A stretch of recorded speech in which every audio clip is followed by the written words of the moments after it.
What's up guys, it's me Jeremy.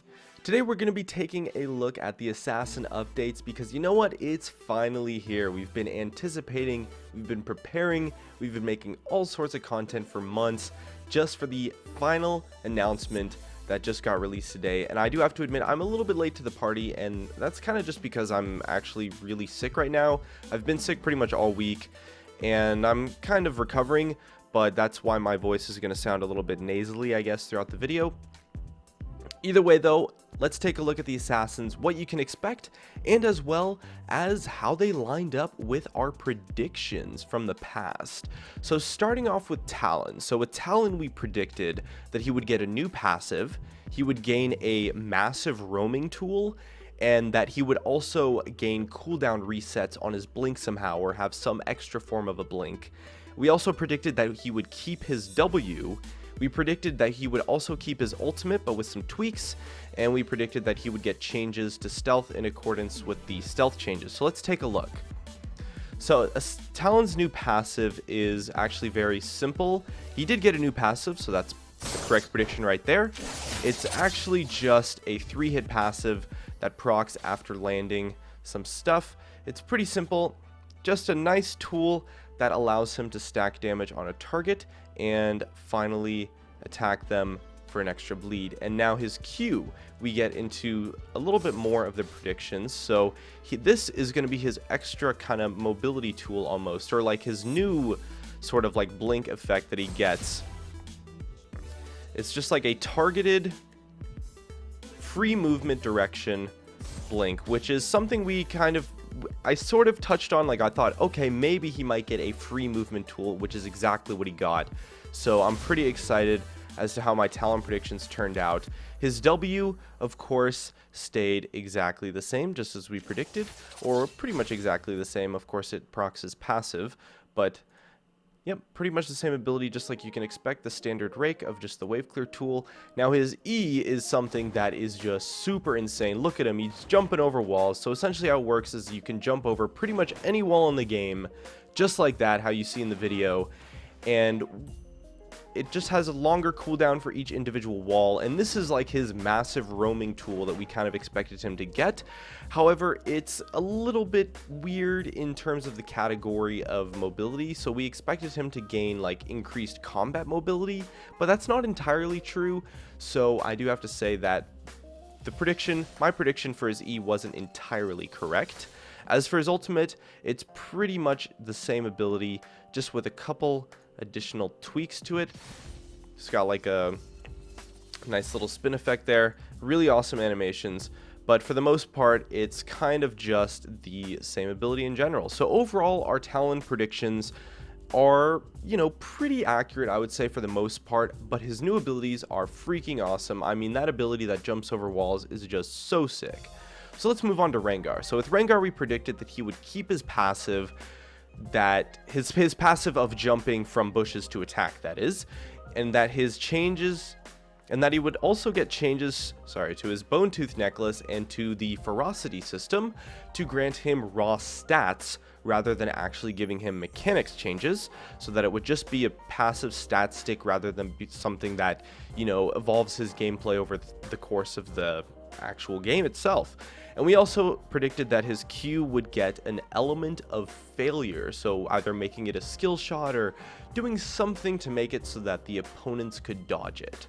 We also predicted that he would get pretty serious changes to his W, potentially becoming a totally new ability, or just getting major changes in general.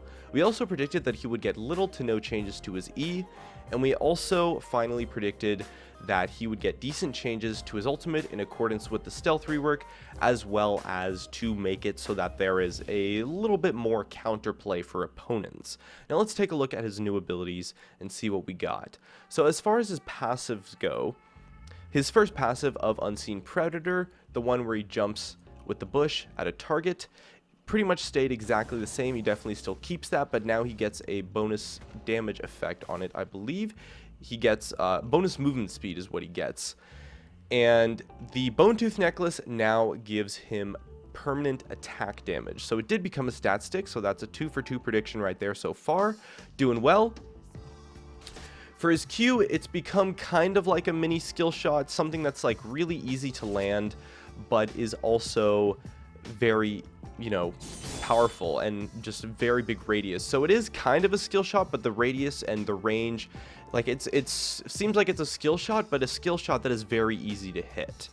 And so it does give his Q an element of failure like we predicted.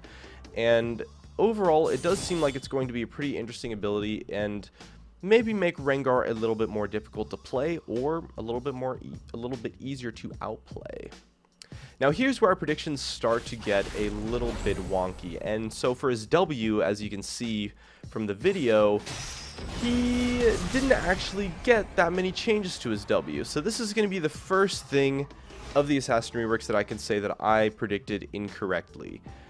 He does get a new cleanse effect on his empowered W though, so that it did receive some decent changes. Oh, I got some Katarina footage. I'll take a look at that later. Worry about that one in a sec. Sorry about that. So yes, I did predict his W incorrectly. I think that's fair to say, but it's awesome. It's going to get some new cleanse effects as far as just the duration in general, and overall should be a pretty cool ability. And for his Ebola Strike, it's pretty much, as you could expect, the exact same ability, just like we predicted. So that's, at least we predicted that correctly. And the empowered version as well is just going to be the exact same thing with the root. Riot talked a lot about how they really liked the design of this ability before the rework, so this was a pretty easy prediction, I do have to say, the fact that that wasn't going to change. Now his ultimate is mostly similar for the, for the most part it's kind of similar, but it does have a new mechanic in the sense that it only lets you see one opponent with it. And this is like the new mechanic of counterplay that the ability has. So it doesn't let you see all opponents anymore, and as a result it gives opponents the counterplay of being able to just like bunch up and group up and make it so that Rengar can't actually see the target he's trying to assassinate, which gives it counterplay in team fights especially, but also still makes it really decent in general. He's still a very useful ability. It's definitely weaker for sure, and it is a nice way to implement counterplay, pretty much what we expected and predicted. And overall, I'm excited to see how the new Rengar is going to play out. Looks like he's got a lot more counterplay to him. His Q's a skill shot now. His ultimate has something that you can actually do against it rather than just dying instantly, especially when Rengar's fed. So it does seem like Rengar might be a little bit weaker with those changes, because I'm not sure if the things he gained in compensation, like the cleanse on his W and the bonus movement speed on his passive, were enough to make up for that, but we'll have to wait and see. And we'll be playing every assassin and making videos about them as the week continues. Now, LeBlanc, we predicted that she would probably get a new passive. If she didn't get a new passive, it would definitely be major changes to it. We also predicted that the Q mark interactions would change. We also predicted that the W would have some of the mechanics on it changed, but it would still become the same ability, and it would lose a little bit of power and be put in other places.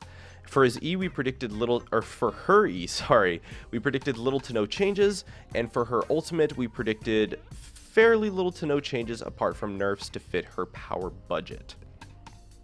Now her passive has become the Q mark interaction, so that's a 2 for 2 right off the start, is that the Q mark interactions did change, and she did get a new passive. So now whenever you hit any ability on a target with LeBlanc's any of her abilities, you get the Q mark on her, which is actually pretty exciting. And the Q is kind of similar to like the Rise E almost, in the fact that it now actually bounces to targets that are marked. And so if you mark multiple targets, say by using your W, you can then use your Q, and that will pretty much clear all of them. So now you can use WQ as a form of wave clear, which is something that is actually really interesting. I'm not sure if I expected LeBlanc to get that. And let's not skip her W. So her W is pretty much the same ability. It does have some a little bit of like weird mechanics changes. I believe I have to check the actual patch notes on that, but I'm gonna say that one was like pretty much a successful prediction. Her E, same ability, just like you could expect. We also predicted that it would get like a range indicator, so that's something that it's definitely getting. And as you can see in the video there, there is a range indicator similar to like Morgana's ultimate. So I'm happy about that, and I think that's going to be a great change. Now her ultimate is something that, again, similar to Rengar's W, I have to say I did not predict correctly because it became a pretty much new ability. It does have a lot of similarities to her old ultimate, but it is pretty much a new ability. So essentially what she does is she summons like this clone, and the clone will last for a very short period of time and cast any ability that LeBlanc also casts and then despawn. And so you can also use it to just spawn the clone, and the clone will kind of like fake out opponents and use abilities that don't actually deal damage. So it's a pretty complex change to her ultimate, but in general is something that I'm pretty excited to mess around with. The video is getting a bit long, so let's try to speed this up. So with Katarina, we predicted a new Q ability, a new W ability, but with the old W still existing somewhere on her kit. We also predicted that she would keep her passive, gain more mobility, but also lose the damage reduction effect on her Shunpo. And we also predicted that she would gain a slower time to kill, so she wouldn't be able to one-shot targets as fast, as quickly anymore. And we predicted that she would get a stronger laning phase, but become more vulnerable to ganks as a result, probably losing the ward hop.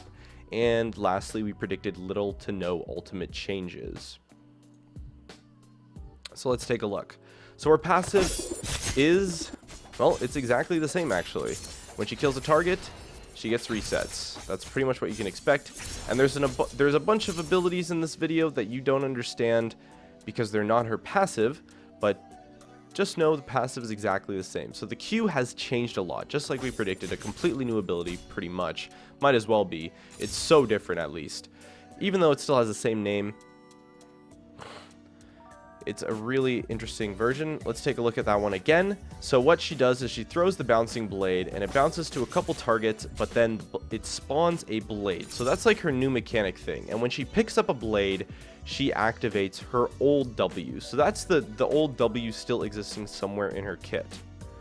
So the Q spawns a blade after it bounces, and it only bounces to 3 targets as well. And the W just spawns a blade right at her.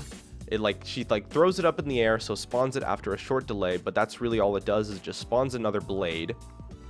But this is when things get really interesting, is when we take a look at her new E. So just like we predicted, she's getting more mobility, but essentially what happens is that if you Shunpo to a blade, it resets the cooldown. So you can Q, spawn a blade, Shunpo to it, use your W, Shunpo to your opponent, kill them, Shunpo back to your blade, and then Shunpo again. And you can do some crazy shenanigans with this Shunpo reset. It's super sick. I think that this mechanic is actually really cool. It's going to be super fun to play with for Katarina players.